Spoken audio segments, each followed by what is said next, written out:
Bueno, buenas noches para todos. Estamos en el curso de Epistemología e Historia de la Pedagogía, en la fase 5, comprobación. Mi nombre es Angélica Vega Parada y les voy a resumir los momentos más históricos en el rol del docente en las diferentes edades: edad antigua, edad media, edad moderna y edad contemporánea. En la edad antigua los saberes estaban desde la cultura griega y los podían encontrar los primeros docentes en el siglo V a.C. Los primeros profesores eran llamados sofistas, considerados más bien como esclavos. Eh, el método para el aprendizaje era la paciencia, la lentitud, al enseñar, a leer, a escribir y a contar. Eh, el maestro, quien es primero, se identifica como un esclavo, era más el que acompañaba al niño a la escuela. Platón nos decía que se centraba más en la educación de los educadores. También encontramos que eh, Sócrates se le fundaba como el maestro de Grecia clásica, pero es Quintiliano el quien enaltece el sentido social de la docencia en Roma. También encontramos que los docentes cumplían más el papel del niñero que de pedagogo. Eh, Sócrates también nos decía que el maestro era sinónimo de sabio, donde se ejercía una fuerte influencia sobre el infante, donde nos daba que no debemos perder nuestra autoridad, pero tampoco debemos dejarnos manipular ni ser docentes de forma flexible. Quintiliano también nos daba las características de la motivación del alumno, de las diferentes actividades escolares, procesos de aprendizaje, eh, teniendo en cuenta los antecedentes educativos que ponderan al docente. Ahora seguimos con la Edad Media. Ahí nos decía que el maestro era el eje de la educación. La educación media se caracterizaba por ser un proceso exclusivo para ciertos sectores de la sociedad. Solo permitían la educación a niños de la nobleza y la burguesía. La educación era para ellos y la demás población no tenía acceso a esta educación. Los métodos de enseñanza también eran diferentes a los actuales. La enseñanza era oral y se basaba en la memorización de textos, en la repetición de estos textos. Se basaba en la filosofía y la teología cristiana. Esta se desarrollaba por la iglesia y la aristocracia.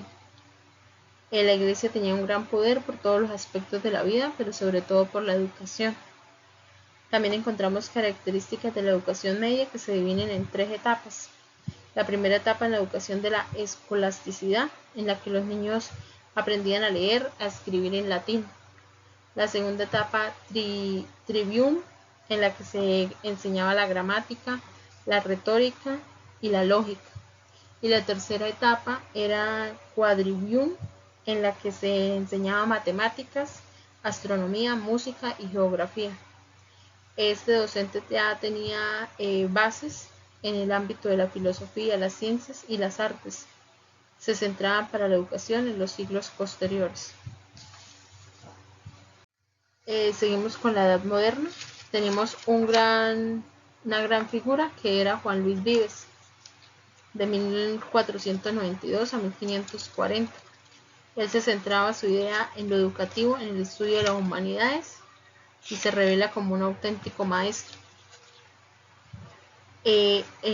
Un maestro de vocación paidocéntrica, modernizado a los programas educativos, y se interesaba por el estudio escolar, la marginación, la guerra, los vicios sociales. Eso era lo que más acontecía en esa edad y era lo que más se tenía en cuenta para los aprendizajes de un pedagogo social. También en esta edad, la escuela mayoritariamente estaba en manos de los religiosos. Nos daba el Renacimiento y la Ilustración como una nueva, planteado como una nueva dimensión escolar, con bases pedagógicas. La pedagogía planteaba una nueva dimensión escolar. La pedagogía era la enseñanza de la época, donde se facilitaban los métodos y contenidos de enseñanza. La didáctica nos daba a la pedagogía como un método y se convierte en la primera metodología didáctica de la modernidad. También encontramos la enseñanza tradicional, donde se dirige, se organiza, se ordena y se prepara todo el saber al niño como un sujeto pasivo de todo lo que se recibe, y al maestro permaneciendo espectador de su propia educación. El docente tenía que de ser un auténtico profesional que sufre penurias económicas. De pronto no tenían el pago suficiente en lo económico. A través de la pedagogía se daba lo racional y lo cristiano en su planteamiento pedagógico con métodos y resultados del trabajo del maestro. El maestro tenía que ser preparado con estudios pertinentes, para lo cual tiene que aprender más de lo que va a enseñar. Ahora seguimos con la edad contemporánea. En esta edad la sistematización se evoluciona en el siglo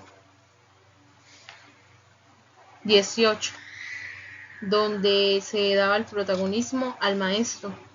La escuela comienza a ser sinónimo de progreso, aunque para los ilustrados la educación era de carácter económico.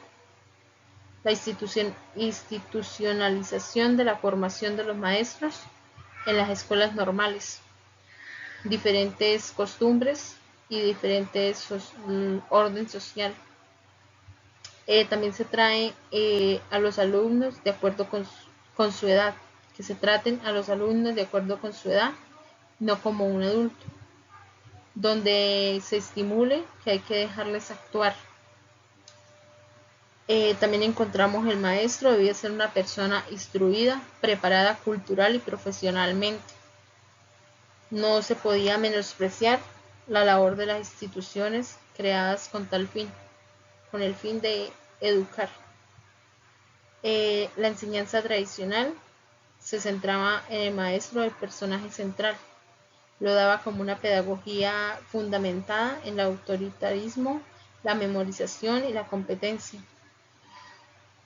Al maestro se convierte en un auxiliar de la educación, ya pasó a ser auxiliar. También encontrábamos la pedagogía metodológica en fundamentos que debe reunir el docente.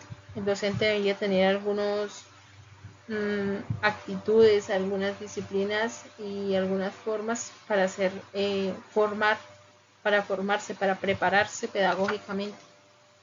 Encontramos que para Skinner la formación integral que conforma al maestro queda puesta fuera de toda duda, que el aprendizaje y las características evolutivas de los educandos, la metodología didáctica de diferentes materias a impartir. También encontramos a Dewey, que opinaba que la participación activa del maestro en la sociedad era el verdadero sostén de la comunidad, donde Freire y Freinet nos comentaban que el maestro necesitaba una formación académica que cualifique pero reconozca la importancia de esta experiencia, de la responsabilidad, de la autoridad y la disciplina, que estos eran factores claves dentro del ideario de Makarenko. De todo el maestro no debe faltar sus principios de la actividad. Gracias.